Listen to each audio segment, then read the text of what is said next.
La chronique bourse, la quotidienne Zone Bourse, Anthony Bondin.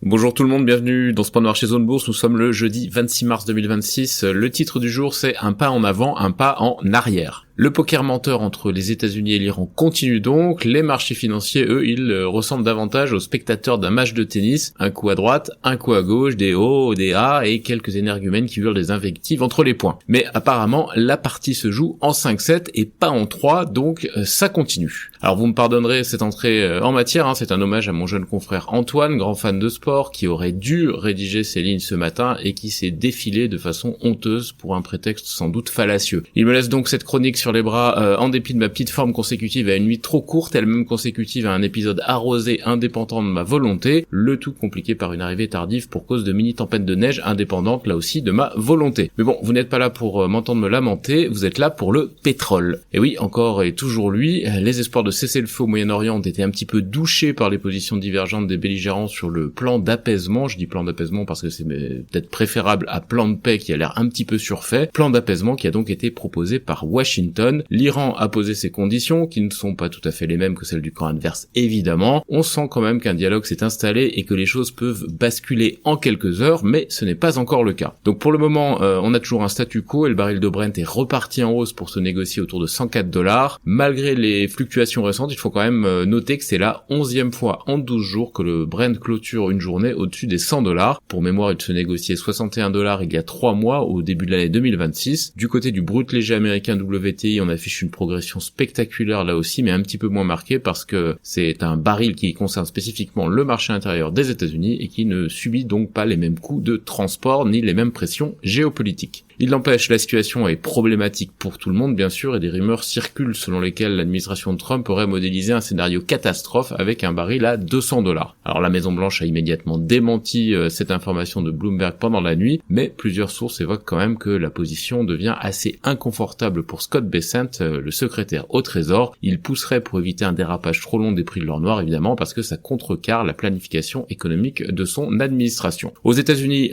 d'ailleurs, pour donner une illustration, les prix de l'essence ont augmenté de 30% depuis le début du conflit et la situation commence à peser lourdement sur le prix des billets d'avion ou sur le coût des livraisons et ça devient très visible. L'US Postal Service, la poste américaine, serait d'ailleurs en passe d'annoncer une surtaxe de 8% sur les colis pour compenser la hausse du prix du carburant selon le Wall Street Journal. Hier en bourse, bien le reflux initial du pétrole et les espoirs de cesser le feu au Moyen-Orient ont permis aux indices de poursuivre leur rebond, parfois assez fort d'ailleurs. On a gagné 1,4% sur le Stoxx Europe 600. Les États-Unis, eux, ils ont clôturé sur une note plus mitigée, loin de leur plus haut du jour, à mesure que l'or noir remontait. Le S&P 500 a quand même pris 0,5% et il réduit ses pertes 2026 à moins 3,7%. On est donc toujours dans le yo-yo des déclarations et des rumeurs. Les dernières en date font état d'une possible opération terrestre américaine ciblée, mais aussi de la volonté de Donald Trump de mettre rapidement un terme aux hostilités dont le coût économique enfle, on vient de le voir. Le retour d'un trafic minimaliste dans le détroit d'Ormuz est un pas aussi dans la bonne direction, mais ça ne suffit pas à courber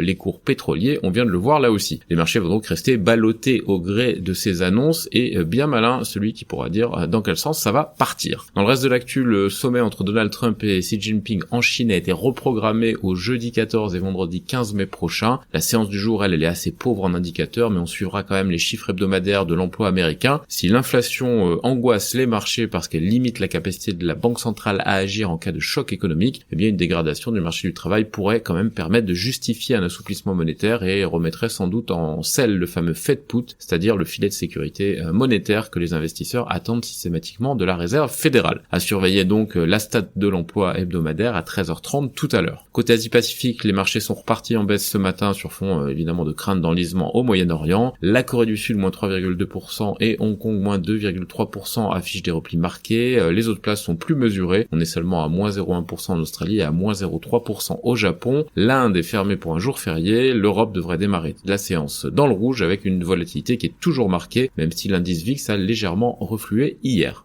Dans l'actu des sociétés en France, Carrefour renoncerait à vendre sa filiale belge, même s'il y a des rumeurs d'intérêt d'Aurelius. Danone a émis 1,6 milliard d'euros d'obligations en 3 tranches. SPIE signe un accord pour l'acquisition de SGS Industrial Services. JC2Co remporte le contrat exclusif du mobilier urbain publicitaire de Rostock. Trigano a confirmé sa perspective d'amélioration de la rentabilité sur l'exercice en cours associé à une bonne génération de cash après son T2 fiscal. Quadient a annoncé un chiffre d'affaires annuel de 1,04 milliard d'euros et 13% de marge d'EBIT. Katana annonce un plan stratégique 2030, Amoeba va réaliser un placement privé, Spineguard rembourse ses emprunts obligataires. On a aussi pas mal de publications de chiffres de mid-cap, de CRSI, Banijay, Reworld, Roche-Beaubois, Arverne, Peugeot Invest, Netgem, Exaum, Nextedia, Guillemot, je ne vais pas toutes les citer. Côté Europe, le conseil de Banca Monte dei Paschi a retiré ses pouvoirs à son directeur général Luigi Lovaglio après que ce dernier a brigué un nouveau mandat à la tête de l'institution contre la décision du conseil. Les discussions sur la cession de la division acier de ThyssenKrupp à Jindal Steel achopperaient sur des questions importantes selon Reuters. CSG annonce un chiffre d'affaires annuel de 6,7 milliards d'euros. Fincantieri est à l'affût d'acquisitions dans le domaine sous-marin selon son CEO. Skoda, la filiale de Volkswagen, prévoit de quitter la Chine d'ici la mi-2026. Henkel est en négociation avancée pour le rachat d'Olaplex. Fitch relève la note de Grifols à BB-. Sika prend une part minoritaire dans Mesh. Nexi a nommé Bernardo Mingrone un interne au poste de CEO. Asmodee rachète ATM Gaming SAS pour 180 millions d'euros et Mutares réduit sa participation dans le suédois Terranor. Côté Amérique du Nord, Meta via Instagram et Google via YouTube sont reconnus coupables aux USA de négligence sur l'addiction des jeunes aux réseaux sociaux. Toutefois, les titres réagissent assez peu.